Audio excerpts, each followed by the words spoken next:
할렐루야. 오늘도 우리에게 갚을 수 없는 사랑과 은혜를 베푸시는 우리 주 하나님을 찬양합니다. 이 시간 다 함께 찬송가 213장 나의 생명 드리니를 찬양하시면서 7월 7일 수요일 가정에서 함께하는 새벽 예배를 시작하겠습니다.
오늘 우리에게 주시는 하나님의 말씀은 우리 다 함께 천천히 합독하도록 하겠습니다. 이스라엘 자손의 온 회중이 모세 앞에 물러갔더니 마음이 감동된 모든 자와 자원하는 모든 자가 와서 회막을 짓기 위하여 그 속에서 쓸 모든 것을 위하여 거룩한 옷을 위하여 예물을 가져다가 여호와께 드렸으니 곧 마음에 원하는 남녀가 와서 팔찌와 귀고리와 가락지와 목걸이와 여러 가지 금품을 가져다가 사람마다 여호와께 금예물을 드렸으며 무릇 청색, 자색, 홍색 실과 가는 배실과 염소털과 붉은 물 들인 순양의 가죽과 해달의 가죽이 있는 자도 가져왔으며 은과 노스로 예물을 삼는 모든 자가 가져다가 여호와께 드렸으며 섬기는 일에 소용되는 조각목이 있는 모든 자는 가져왔으며 마음이 슬기로운 모든 여인은 손수 실을 빼고 그 뺀 청색, 자색, 홍색 실과 가는 배실을 가져왔으며 마음의 감동을 받아 슬기로운 모든 여인은 염소털로 실을 뽑았으며 모든 족장은 호마노와 및 에봇과 흉패에 물릴 보석을 가져왔으며 등불과 관유와 분향할 향에 소용되는 기름과 향품을 가져왔으니 마음에 자원하는 남녀는 누구나 여호와께서 모세의 손을 빌어 명령하신 모든 것을 만들기 위하여 물품을 드렸으니 이것이 이스라엘 자손이 여호와께 자원하여 드린 예물이니라. 아멘. 하나님의 말씀입니다. 우리는 계속해서 출애굽기 말씀을 묵상하고 있습니다. 어제 말씀에서 모세는 이스라엘 백성들에게 성막 건축에 필요한 것들이 무엇인지 조목조목 나열합니다. 그리고 이러한 모세의 요청을 받은 백성들이 오늘 자발적으로 많은 것들을 내어놓고 헌신하고 있는 모습을 오늘 본문 통해서 우리는 보았습니다. 오늘 본문에 보면 21절에 이렇게 말합니다. 마음이 감동된 모든 자, 또 마음에 자원하는 모든 자. 22절에 뭐라고 표현하나요? 마음에 원하는 남녀. 네. 또 25절에 보면 마음이 슬기로운 모든 여인. 또 26절에 마음의 감동을 받아 슬기로운 모든 여인. 29절에 마음에 자원하는 남녀. 네. 이렇게 자원하는 마음, 귀한 마음을 가지고 성막을 짓기 위해서 각자 지닌 모든 소유물들을 정성스럽게 헌물하고 있는 모습들에 대해서 자원하는 사람, 그리고 슬기로운 사람, 이렇게 표현하고 있습니다. 어떻게 이렇게 정성스럽고 적극적인 헌신들을 그들은 할 수 있었을까요? 그 대답은 너무나도 간단한 줄 믿습니다. 하나님의 큰 은혜를 체험했기 때문에 마음속 깊은 곳에서부터 우러나는 진정한 경배와 자원하는 그런 헌신이 가능했다는 것입니다. 이 일이 있기 전에 무슨 일이 있었습니까? 이스라엘 백성 모두에게 민족의 지도자였던 모세가 하나님께 계명을 받기 위해 시내 산 위로 사라졌을 때 이 하나님의 임재에 대한 불안감을 느낀 나머지 그의 동생 아론을 부추겨서 금송아지를 만드는 죄를 이스라엘 백성들은 범했습니다.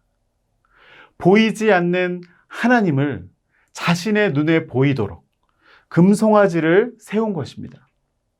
송아지를 섬기고 싶은 것이 아니고 하나님을 섬기고 싶었지만 눈에 보이는 하나님을 섬기기 위해 그들은 눈에 보이는 형태로서 그들이 보고 배운 것이 무엇입니까?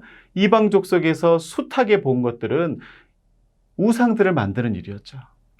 보이지 않는 하나님에 대해서 끊임없이 그들은 자신의 민족 가운데 임재를 갈망하는 그 이스라엘 백성들에게 이 성막이라고 하는 것은요, 하나님의 진정한 임재를 상징할 수 있는 것이었기 때문에 이제는 내가 애굽 땅에서 보던 그런 황금 송아지라든지 무슨 황금 염소라든지 어떤 눈에 보이는 어떤 그런 조각물을 이제 하나님이라고 보고 믿는 것이 아니라 하나님이 하나님의 성전과 같은 성막을 지으라 하셨고 이제 거기에 온갖 거룩한 것들을 다 갖추라고 말씀하셨을 때에 이 이스라엘 백성들은 어떤 면에서는 하나님과 함께 할 수 있다는 그 특권, 그리고 이제는 내가 하나님을 직접 볼 수는 없지만 하나님이 계시는 그곳을 내가 보고 만지고 느낄 수 있다는 것만으로도 기쁜 마음으로 많은 물질들을 헌신할 수 있었습니다. 또 다른 편으로 보면 금송아지 사건으로 인해서 멸망의 위기가 닥쳤었습니다. 3,000명가량 되는 사람들이 도륙을 당하는 민족 상잔의 비극까지 일어났죠. 하나님의 거룩함을 깬 대가가 그렇게 혹독했던 것입니다. 그런데 하나님께서 그 정도로 이스라엘 백성들의 그 우상 숭배의 죄를 용서해 주셨을 뿐만 아니라 하나님께서 언약까지 다시 갱신해 주시고 또 그 백성들의 끝까지 품어주시는 놀라운 은혜를 지금 이스라엘 백성들은 막 경험하게 됩니다. 광야 생활을 통해서 받았던 은혜보다 이제까지 시내산 밑에까지 오는 동안 무리바 반석에서 물이 나고 또 홍해를 갈랐던 그 역사보다 더 큰 은혜, 내 목숨을 건져지는 더 큰 은혜를 경험하게 된 것입니다. 이러한 상황에서 하나님께 감사와 헌신을 하는 것은 아마도 너무나 자연스러운 이스라엘 백성들의 반응이었을 것입니다. 아론을 통해서 금송아지를 만들 때에도 얼마나 많은 금들을 내놓았습니까?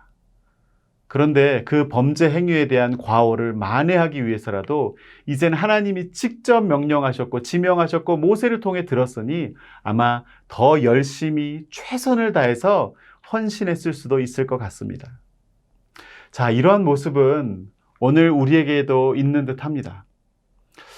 저는 이제껏 6개의 교회를 섬기면서 목회자로 사역을 해왔습니다. 그런데 제가 사역하던 모든 시간들을 돌이켜보면 그 중에 4교회에서 절반 이상 되는 교회죠. 그 4교회에서 크고 작은 교회 건축을 했고 또 그 건축의 현장들을 경험했습니다. 교회에서 신앙생활을 하다가 이 건축을 경험한다는 것은 어떤 면에서는 굉장히 부담스러운 일처럼 보이지만 믿음의 눈을 들어서 바라보면 크나큰 축복을 경험하는 것이라 할 수 있습니다. 우리 ANC 온누리 교회도 LA에서 이 썬랜드 지역으로 올 때에 그 허허 벌판에서 예배당 하나를 지어서 지금의 모듈라 동에 있는 그런 임시 건물 안에서 성도들이 수년 동안 예배하며 이 교회를 일구고 건축했다는 얘기를 들었습니다. 그 당시에 교회를 개척하고 교회를 지어나가던 그 시기를 경험했던 성도님들의 헌신은 아마 이루 말할 수 없을 정도로 철저했고 또 온전했고 열정이 식지 않는 그런 우리가 본받을 만한 그런 섬김이었습니다. 건축이라는 것을 진행할 때면요, 어느 교회나 성도들의 헌신이 필요합니다. 그리고 오늘 모세처럼 교회에서는 건축의 계획을 세우고 필요한 물질과 기도의 요청을 하기도 합니다. 그런데 어느 교회나 이 건축을 진행할 때 성도들의 자발적인 헌신으로 눈에 보이는 외형적 교회도 세워져 가지만 눈에 보이지 않는 공동체의 영적 도전도 함께 경험합니다. 그리고 그 도전을 넉넉하게 감당할 때 그 교회는 또 한 번의 성장과 성숙을 경험하게 되는 것입니다. 오늘 본문에 나오는 성막 건축을 위해 여러 가지 이유, 여러 가지 상황 속에서 이 헌신이 이루어지고 있습니다. 그러나 한 가지 변하지 않는 사실은 마음이 감동하여 자원하는 마음이 있는 사람이 헌신하고 있다는 것입니다. 그리고 슬기로운 사람이 이 헌신에 동참한다고 표현하고 있습니다. 하나님을 향한 속죄의 마음에서 그랬을 수도 있고 또 하나님을 향한 정말 진정한 감사의 마음의 표현이 있을 수도 있고 또 하나님을 향한 기대와 소망을 담은 믿음의 선포였을 수도 있지만 하나님의 일에 헌신하는 자들의 행동은 한마디로 슬기롭다, 지혜롭다 라고 표현할 수 있는 것입니다. 왜요? 그 마음의 동기에 어떠하든 영원한 일에 또 하나님의 나라를 먼저 추구하는 사람의 그 삶은 하나님께서 책임지시기 때문에 그렇습니다. 우리가 인생을 살아가면서 가장 거룩한 일, 그리고 가치 있는 일에 자신의 물질과 열정을 드리는 일이야말로 가장 지혜로운 자의 선택이고 축복받는 비결이기 때문입니다. 저는 오늘 이 헌신에 대한 이야기를 하면서 많은 물질을 교회에 드리는 것을 중요하다고 말하는 것이 아닙니다. 오늘 본문 24절에 보면 이렇게 말하고 있습니다.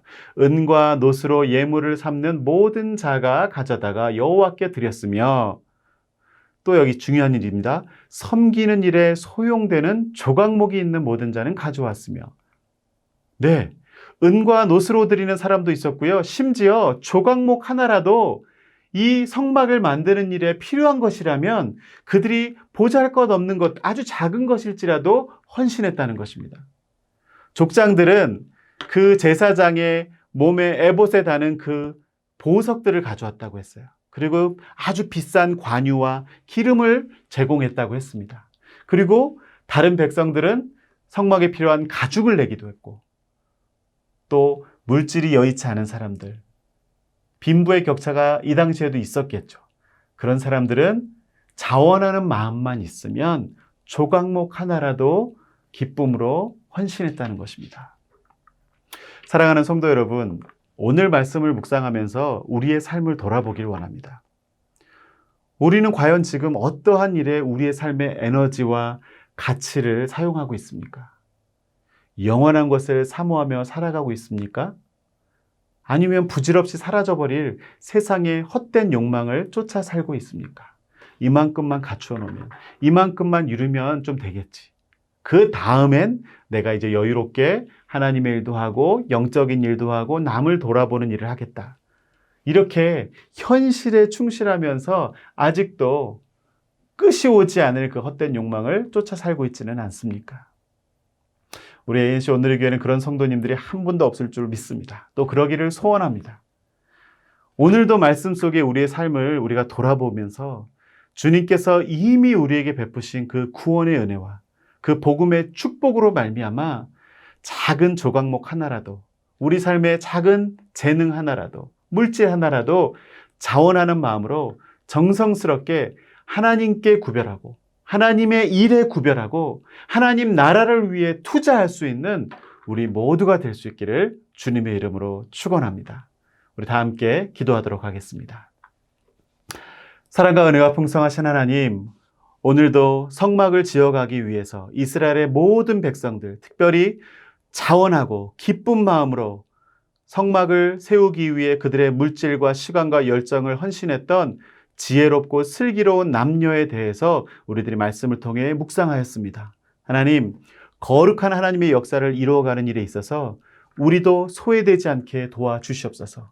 하나님의 놀라운 일들이, 하나님 나라의 놀라운 역사가 이루어지고 있는 그 현장에서 우리가 졸며 잠들며 세상의 헛된 욕망을 쫓느라 소외되지 않게 도와주시고, 항상 하나님의 역사하시는 그 역사의 현장의 한가운데에 우리의 삶이 자리 잡고 위치할 수 있도록 하나님 우리를 언제나 강권적으로 역사하시고 붙들어 주시고 이끌어 주시옵소서. 오늘도 주님께서 주시는 이 말씀의 은혜와 도전 때문에 우리의 삶 속에서 정말 영원한 것, 가치 있는 것, 영적인 것에 우리의 열정과 우리의 물질과 우리의 시간을 쏟을 수 있는 우리 모두가 될 수 있기를 간절히 소원하옵고 존귀하신 예수님의 이름으로 기도 올렸사옵나이다. 아멘. 감사합니다. 오늘 하루도 주님과 동행하며 승리하는 하루 되시길 바랍니다. 이제 각자의 기도 제목을 가지고 주님께 나아가겠습니다.